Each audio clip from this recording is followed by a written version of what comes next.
Hello everyone, welcome to our channel టేస్టీగా వంట. ఈరోజు మనం స్ట్రీట్ స్టైల్లో దొరికే చల్ల పునుగులు రెసిపీ చేసుకుంటున్నామండి. ఇంట్లో ఎటువంటి ఇడ్లీ దోశ పిండిలు లేకపోయినా గోధుమ పిండితో ఈ పునుగులు చేసుకోవచ్చు. ఈ రెసిపీ కోసం ఒక బౌల్ తీసుకొని అందులో 1 కప్పు పులిసిన పెరుగుని బీట్ చేసి తీసుకున్నాను. ఇప్పుడు ఏ కప్పుతో అయితే పెరుగు తీసుకున్నామో అదే కప్పుతో 2 కప్పుల గోధుమ పిండిని తీసుకోవాలి. అందులోనే 2 చిటికెళ్ళ వంట సోడా, 1/2 స్పూన్ జీలకర్ర, రుచికి తగినంత ఉప్పు వేసుకొని బాగా కలుపుకోవాలి.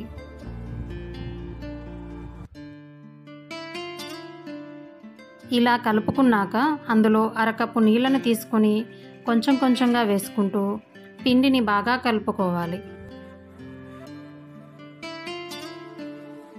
వీడియోలో చూపిస్తున్నట్లు పిండిని బాగా కలుపుకొని దానిని బాగా బీట్ చేసుకోవాలి.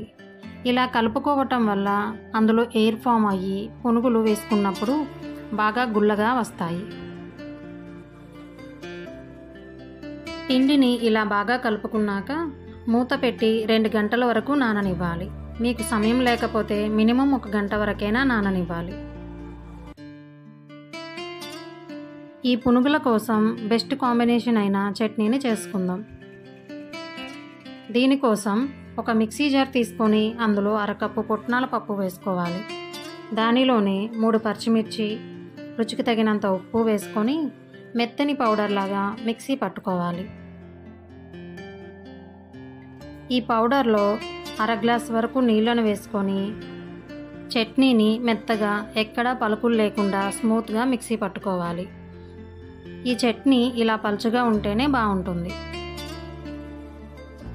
ఇప్పుడు చట్నీ తాలింపు కోసం ఒక ప్యాన్ పెట్టుకొని అందులో 2 స్పూన్ల ఆయిల్ వేసుకోవాలి. ఆయిల్ కాస్త హీట్ అయ్యాక అందులో కొద్దిగా మినప్పప్పు, 1/2 స్పూన్ జీలకర్ర, 1/2 స్పూన్ ఆవాలు, 2 ఎండుమిర్చి ముక్కలు, కొంచెం కరివేపాకు వేసి బాగా వేగనివ్వాలి.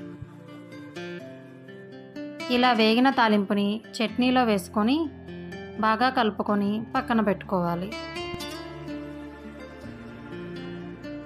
2 గంటల తర్వాత మనం నానబెట్టుకున్న పిండిని మరొకసారి బాగా బీట్ చేసుకొని పక్కన పెట్టుకోవాలి. ఇప్పుడు ఒక కడాయి పెట్టుకొని అందులో డీప్ ఫ్రైకి సరిపడా ఆయిల్ వేసుకొని ఆయిల్ని బాగా వేడవనివ్వాలి. ఆయిల్ హీట్ అయ్యాక అందులో పిండిని తీసుకొని చిన్న చిన్న ముద్దలుగా ఒక్కొక్కటి నిదానంగా వేసుకుంటూ ఆయిల్కి సరిపడినన్ని వేసుకోవాలి. ఇలా పునుగులు వేస్తున్నప్పుడు అవి కొంచెం పొంగి పైకి తేలితే పిండిని సరిగ్గా కలుపుకున్నట్లు. అదే పునుగులు పొంగకపోయినా లేదా గుండ్రంగా రాకుండా పగుళ్ళు వస్తున్నా కొంచెం వంట సోడా, కొన్ని నీళ్లు కలుపుకొని పునుగులను వేసుకోవాలి. పునుగులను ఇలా గులాబ్ జామున్లు వేయించినట్లు గరిటెతో గుండ్రంగా కలుపుతూ వేయించడం వలన అన్ని వైపులా సమానంగా మంచి రంగుతో వేగుతాయి. ఇలా వేగిన వాటిని ఒక ప్లేట్లోకి తీసుకొని పక్కన పెట్టుకోవాలి. అంతేనండి, సూపర్ టేస్టీగా ఉండే చల్ల పునుగులు విత్ టేస్టీ చట్నీ రెడీ. మీరు కూడా ఒకసారి ఈ టిప్స్తో ట్రై చేసి మీకు ఎలా వచ్చిందో కామెంట్ బాక్స్లో కామెంట్ చేయండి. ఈరోజు మన ఛానల్లో విజయవాడలో బాగా ఫేమస్ అయిన చిట్టి పునుగులు విత్ టమాటో చట్నీ రెసిపీ చూపిస్తున్నానండి. ఈ రెసిపీ కోసం ముందుగా ఒక బౌల్ తీసుకొని అందులో నీళ్లు కలపని పులిసిన 1 కప్పు దోశ పిండిని తీసుకున్నాను. ఇప్పుడు ఇందులో 3 టేబుల్ స్పూన్ల వరకు బియ్యం పిండి, అలాగే బియ్యం పిండికి సమానంగా 3 టేబుల్ స్పూన్ల వరకు మైదా పిండిని వేసుకోవాలి. ఇప్పుడు 1 టీ స్పూన్ వరకు జీలకర్ర, 1/2 టీ స్పూన్ వంట సోడా వేసుకొని ఉండలు లేకుండా బాగా కలుపుకోవాలి. వంట సోడా ఎక్కువగా వేసుకోకూడదండి, అలా వేసుకుంటే పునుగులు నూనెను ఎక్కువగా పీల్చేసుకుంటాయి. ఇలా కలుపుకున్నాక అందులో రుచికి తగినంత ఉప్పు కూడా వేసుకొని మరలా ఒకసారి కలుపుకోవాలి. పునుగులకు పిండిని వీడియోలో చూపిస్తున్నట్లు ఇలా కలుపుకోవాలండి. ఒకవేళ పిండి ఏమాత్రం జారుగా అనిపించినా 1 టేబుల్ స్పూన్ వరకు మైదా పిండిని వేసుకొని కలుపుకోవాలి. ఇలా బాగా కలుపుకున్నాక మూత పెట్టి ఒక 10 నిమిషాలు పిండిని పక్కన పెట్టుకుందాం. మనకు బయట షాపుల్లో పునుగులతో పాటు పలుచటి టమాటా చట్నీ ఇస్తారు కదండి. ఆ చట్నీ కోసం 4 మీడియం సైజ్ టమాటాలను ముక్కలుగా కట్ చేసి తీసుకున్నాను. వాటిని గిన్నెలో వేసుకొని అలాగే కారంకి తగినట్టు 3 వరకు పచ్చిమిర్చిని కూడా వేసుకోవాలి.